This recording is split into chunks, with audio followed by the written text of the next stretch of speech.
Bonjour et bienvenue. Donc, dans ce paragraphe, on va aborder les morphismes de groupe qui lient donc à la notion de groupe. On va voir donc la définition, quelques propriétés et quelques aussi donc d'autres notions qui sont liées au morphisme de groupe. Donc, on va commencer par la définition.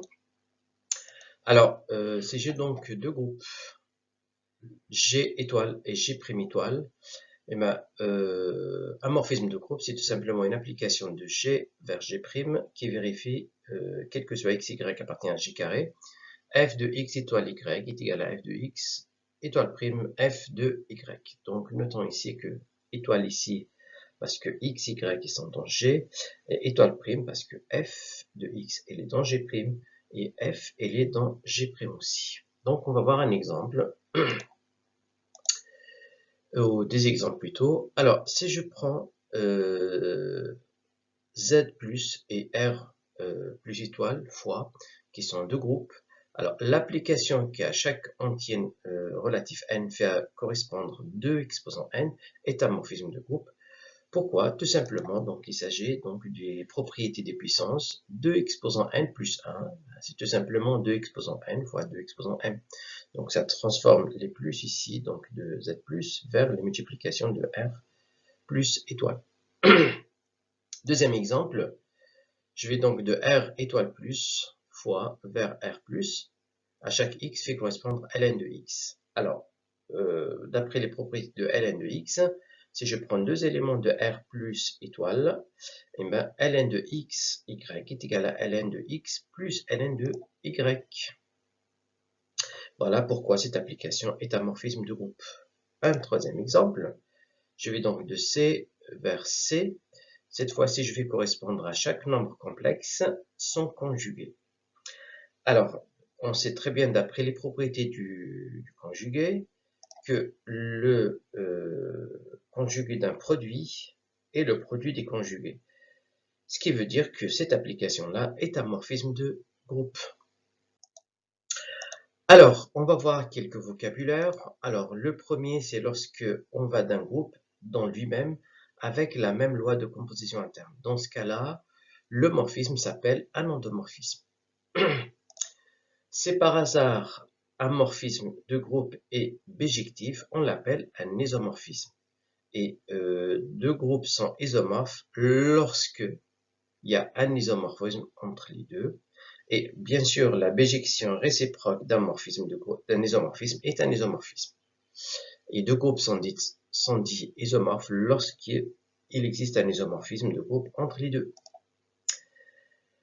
Et enfin, donc, c'est un endomorphisme. Cette fois, c'est lorsque je vais de G dans lui-même, dans un groupe dans lui-même.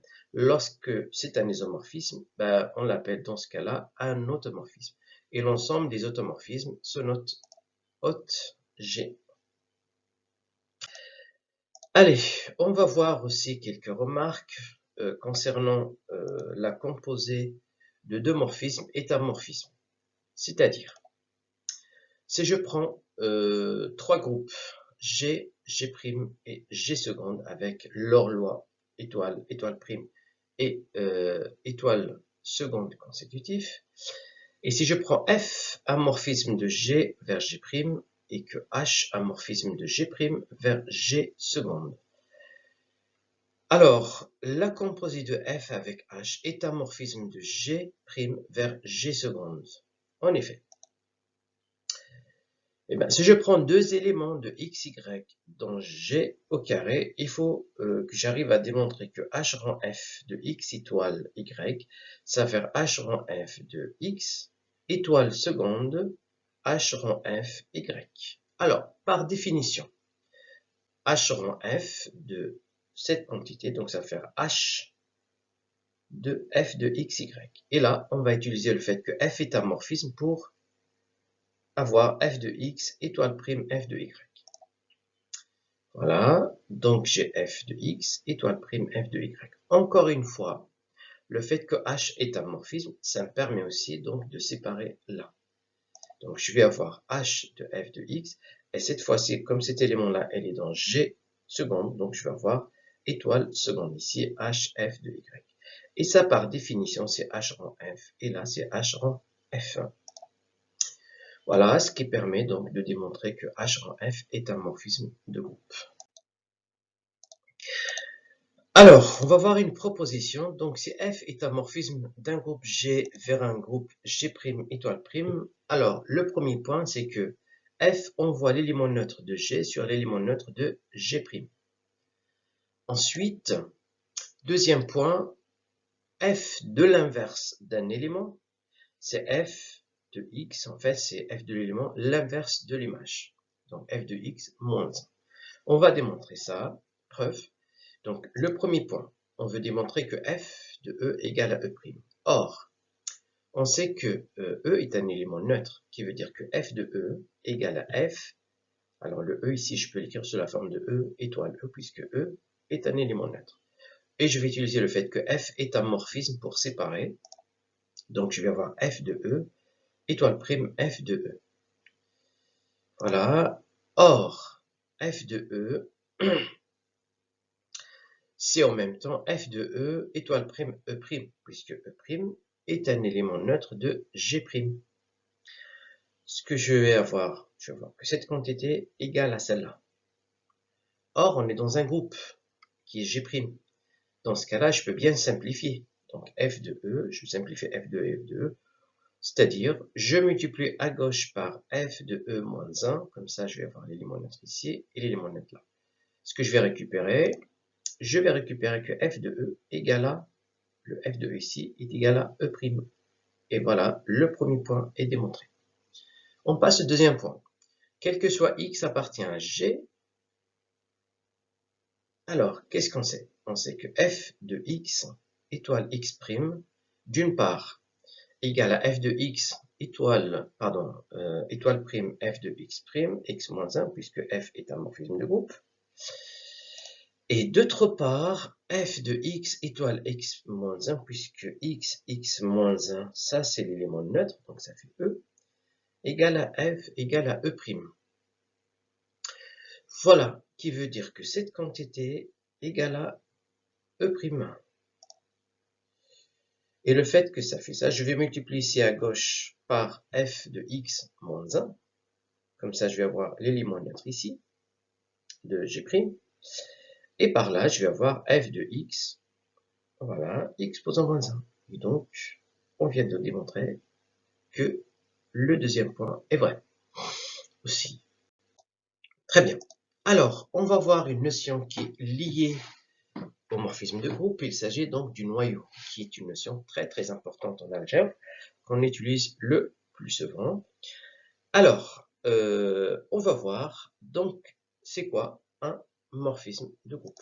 Définition. Je prends toujours deux groupes G étoile et G' étoile prime, et je prends F un morphisme de G dans G', d'éléments neutres, bien sûr, respectifs, E et E'. Alors, le noyau de F, c'est quoi? C'est l'ensemble des éléments de G qui sont envoyés sur l'élément neutre de G'. On va l'écrire un petit peu en détail, et que l'on note bien sûr ker de F. Donc, ker de F, c'est quoi? C'est l'ensemble des éléments qui appartiennent à G, tels que F de X égale à E'. En notation ensembliste, c'est l'image réciproque du singleton E. Pardon, là c'est E', hein, donc c'est pas E, mais plutôt E', parce que le F-1 d'un élément de G'. Alors, on va voir un exemple. Si je prends donc l'application qui va de R plus dans C étoile plus, à chaque X, je fais correspondre E et X. Alors là, on voit clairement que ça, c'est un morphisme de groupe, puisque si je prends deux éléments X et Y dans R, donc F de X plus Y, ça va faire E, I, entre parenthèses, X plus Y. Et d'après les propriétés de l'exponentielle, donc ça me permet d'écrire EIX plus fois EIY, qui veut dire que F est un morphisme de groupe. Alors, le noyau, c'est quoi? Eh bien, le noyau, ker de F, c'est l'ensemble des X qui appartient à R, tel que EX, égale l'élément neutre de C étoile, qui est 1. Et qui sont les éléments qui vérifient cette égalité? Et bien, tout simplement, ce sont les multiples de 2pi. Alors, E, I de pi, ça va faire 1. E, I, 3pi, etc. Ça veut dire 2pi z. Donc, c'est les éléments de R qui s'écrivent de la forme de pi z. Alors, on va voir un théorème ici. Donc, je prends toujours deux groupes G et G' avec leurs lois consécutives, et je prends F, un morphisme de groupe. Le premier point, c'est que ker de F est un sous-groupe de G. Deuxième point, ker de F égale singleton E, c'est seulement si F est injectif. Donc, ce sont deux points très importants du ker. Et surtout le deuxième point, on utilise le plus souvent pour démontrer qu'un morphisme est injectif. Et d'ailleurs, on utilise pareil on va voir plus tard, pour les espaces vectoriels. Très bien. Alors, la preuve. Donc, pour la preuve, avant de faire cette preuve-là, donc je vais vous rappeler un peu la caractérisation de ce groupe, comment on démontre ce groupe. Alors, CG donc est un groupe de H, et H, pardon, est partie de G. H est un sous-groupe de G, c'est H vérifie deux points très importants, à savoir H, il faut qu'il soit différent de l'ensemble vide, et que si je prends deux éléments de H, et bien le x, y, moins 1 égale à H, là j'ai pris la notation multiplicative donc de la loi de composition interne de G. C'est par hasard la loi est additive, donc au lieu d'avoir x, y moins 1, on a x moins y appartient à h. Très bien, allez, le premier point. Donc f de E égale à E'. Eh bien, par définition, ça veut dire que E appartient à ker de F. Du coup, ker de F est non nul, pardon, et non vide. Voilà, le premier point est vérifié. Le deuxième point, je prends deux éléments de ker de F au carré. J'ai f de x étoile y moins 1. Je vais donc démontrer ça.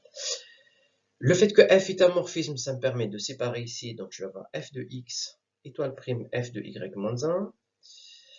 Ensuite, le fait que f, encore une fois, est un morphisme, ça me permet d'écrire que ça fait f de y moins 1. Et le fait que y est pris dans ker de f et que xc est dans ker de f, ça veut dire que f de x égale à E' et que f de y aussi égale à E'. Je remplace ici. Or, donc E' est un élément neutre de G'. Ça veut dire que E' moins 1, c'est la même chose que E'. Et encore une fois, le fait que E' est un élément neutre, ça me permet de dire que ça fait E'. Et voilà, donc on a pris deux éléments du ker F, et on a démontré que leur produit aussi, en fait, l'image du produit, de ce produit-là, égale à E', qui nous permet de dire que, bien sûr, que Y, étoile Y moins 1 appartient au ker de F. Ainsi, on a démontré le deuxième point, qui peut donc là, on peut conclure que H, ou bien, pardon, que ker de F est un sous-groupe de G. Le deuxième point. Alors, on va voir le deuxième point. Donc, on veut démontrer que ker f égale le singleton E, c'est seulement si f est injective. Donc, on va commencer par le sens inverse, c'est-à-dire f est injective. Est injectif implique que ker de f égale à E. Donc, on va supposer que f est injectif. Alors, on a donc un petit rappel sur l'application injective. Alors, si j'ai f une application d'un ensemble E vers un ensemble F, f est dite injective si pour tout A, B appartenant à un carré, c'est par hasard f de A égale à f de B, alors cela implique que A égale à B. Des fois on utilise ce sens-là, et des fois on peut utiliser le sens bien la contraposée. Donc, non de A égale à B, ça veut dire que A est différent de B, implique f de A est différent de f de B. Voilà, ou tout simplement, pour comprendre qu'est-ce que ça veut dire l'injectivité, ça veut dire que deux éléments différents sont toujours envoyés sur deux éléments différents. Alors, on y va. Donc, on suppose que f est injectif. Alors, et je vais prendre x qui appartient à un ker de f. Et je vais devoir démontrer que x, ce n'est que l'élément neutre, c'est-à-dire n'importe quel élément du ker de f, et bien égal à E. Allez, on y va. Donc, f de x égale à E', puisqu'on a pris x dans ker de f. C'est par définition du noyau. Et le E', on sait que ça fait f de E. Et bien, le fait que f est injectif, donc j'ai deux éléments f de x égale à f de E. Le fait que f est injectif, ça nous permet de dire que a égale à b, ça veut dire que x égale à E. Et bien, j'ai pris un élément quelconque du quart de f et j'ai démontré qu'il est égal à E. Ça veut dire que le quart de f égale au singleton E. Le sens inverse. Réciproquement, supposons que quart de f égale l'élément neutre, ou bien le singleton, l'élément neutre, et on va pouvoir démontrer que f est injectif. Je vais prendre donc deux éléments g carré, tels que f de x égale à f de y. Très bien. Alors, cela permet de dire, en multipliant donc à droite par f de y moins 1, là je vais avoir E', et là je vais avoir cette quantité-là. Cela entraîne encore une fois le fait que f est un morphisme de groupe, donc ça me permet d'écrire f donc de x étoile y moins 1, qui est égal à E'. Cela veut dire que x, y moins 1 égale à quart de f, puisque l'image de cet élément-là, c'est l'élément neutre. Par définition, ça veut dire que cet élément-là, il est dans quart de f. Et s'il est dans le quart de f, on avait supposé que le quart de f, il y a un seul élément qui habite, donc c'est l'élément neutre. Donc, qui veut dire que x étoile y moins 1 égale à E. Et autrement dit, en multipliant donc à droite, eh ben, je vais avoir x à droite par y, donc je vais avoir x égale à y. Et voilà, l'injection est démontrée. Alors, on va voir une autre notion qui dépend du morphisme de groupe. Il s'agit de l'image d'un morphisme de groupe. La définition, je prends deux groupes, G et G', et je prends F, un morphisme de groupe. Alors, l'image, c'est quoi? Eh ben, c'est l'ensemble des images de tous les éléments de G. Ou bien là, donc, il y a un G' ici, ce sont les antécédents de G'. Donc, autrement dit, l'image de F, c'est Y qui appartient à G' ici. Donc là, c'est G' et non pas G. Tel qu'il existe, Gx appartient à G, de telle façon que Y est égal à F de X. Autrement dit, c'est F de G en notation ensembliste. Je vais prendre un exemple. Si je prends F, l'exemple de tout à l'heure, donc F de R plus vers C étoile fois, à chaque X, je vais correspondre EX. Alors, on avait dit que ça, c'était un morphisme de groupe. Alors, l'image, c'est quoi? C'est l'ensemble EIX avec X appartient à R. Or, EIX, c'est quoi? Ben, c'est un complexe de module 1. Et voilà, et l'ensemble des complexes de module 1, on la note le plus souvent U. Voilà, donc l'image, c'est l'ensemble. Et d'ailleurs, donc c'est un sous-groupe de C étoiles fois. On va voir ça par la suite. Alors, théorème. Je vais prendre donc F, un morphisme de groupe G dans G', étoile prime. L'image de F est un sous-groupe de G'. Deuxième point, l'image de F est égale à G', c'est seulement si F est surjectif.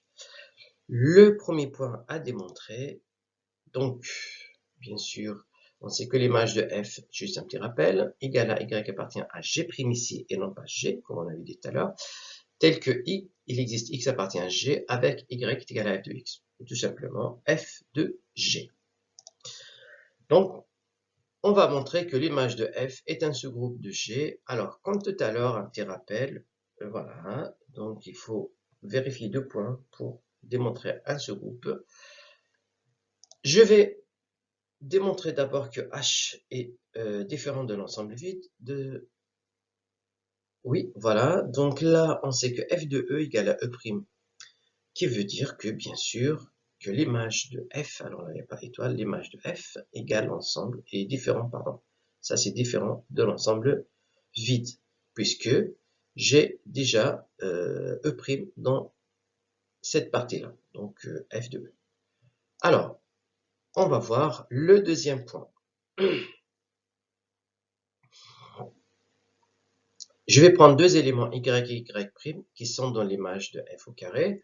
Par définition, donc, il existe x dans j carré tel que y est égal à f de x et y' égal à f' de x'. Donc, on va démontrer que y étoile prime étoile moins 1 prime, il est dans l'image aussi. Alors, je vais remplacer donc y par son expression et y' moins 1 par son expression. On obtient ça. Et le fait que f est un morphisme, ça me permet de faire entrer le moins 1 à l'intérieur. Bien, voilà. Et encore une fois, le fait que f est un morphisme, ça me permet de rassembler donc x avec x' moins 1. On obtient ça. Et donc, le fait que x' moins 1, elle est dans G, et ben ça veut dire que f de ça, elle est dans l'image de f. Et donc, voilà, cette quantité, elle est dans l'image. Cela permet de dire que, de conclure que l'im de f est donc un sous-groupe de G'. Le deuxième point, alors, on va démontrer que ça, l'image de f est égale à G', c'est seulement si f est surjective. Et ça, c'est tout simplement, c'est la définition de la surjectivité. Donc, f de G égale à G', c'est exactement, ça veut dire que f est surjective. Voilà, on arrive à la fin de ce paragraphe. Je vous souhaite une excellente journée et à très bientôt.